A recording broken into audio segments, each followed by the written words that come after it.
അപ്പോൾ ഇന്ന് ഉച്ചയ്ക്ക് കഴിക്കാൻ വേണ്ടിയിട്ട് വയ്ക്കുന്നത് കിച്ചടിയാണ്. അപ്പോൾ അതെങ്ങനെയാണ് വയ്ക്കുന്നത് ഞാൻ കാണിച്ചു തരാം. അത് അരിയും ഡാലും എല്ലാം കൂടി ഇട്ടിട്ടാണ് വയ്ക്കുന്നത്. അപ്പോൾ അത് കാണിച്ചു തരാം. ഒരു ഗ്ലാസ് അരിയും കുറച്ച് പരിപ്പും എടുത്ത് കഴുകിയിട്ട് ഇതിൽ കുറച്ച് വെള്ളം ഒഴിച്ച് ഒരു 10-15 മിനിറ്റ് കുതിരാൻ വേണ്ടി വയ്ക്കാമേ.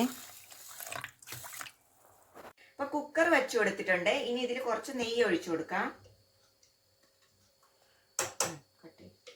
നെയ്യ് ചൂടായിട്ടുണ്ട്. ഇനി ഇതിലേക്ക് കുറച്ച് ജീരകം ഇട്ട് കൊടുക്കാം. സവാള അരിഞ്ഞത് ചേർത്ത് കൊടുത്തിട്ടുണ്ട്.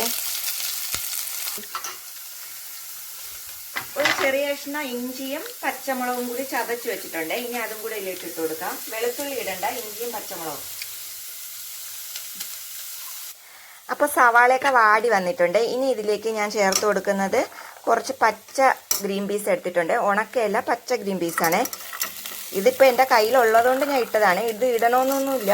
ഈ സവാള ഒന്ന് വാടി കഴിയുമ്പോൾ അരിയും പരിപ്പും കൂടി കഴുകി വെച്ചത് ഇട്ട് കൊടുത്താൽ മതി. കുറച്ച് മഞ്ഞൾപ്പൊടിയും കൂടി ചേർത്ത് കൊടുക്കണം.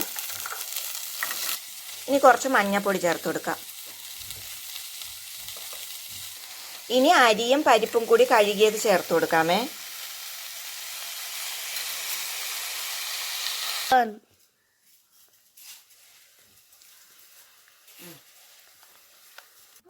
ഇനി ഇതിലേക്ക് ആവശ്യത്തിനുള്ള വെള്ളം ഒഴിച്ചു കൊടുക്കാം.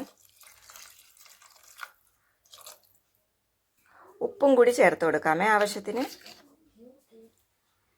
ഇനി കുക്കർ അടച്ചിട്ട് സിട്ടി വെച്ച് കൊടുക്കാമേ. ഒരു സിട്ടി കേൾക്കുമ്പോൾ ഓഫ് ചെയ്യാം.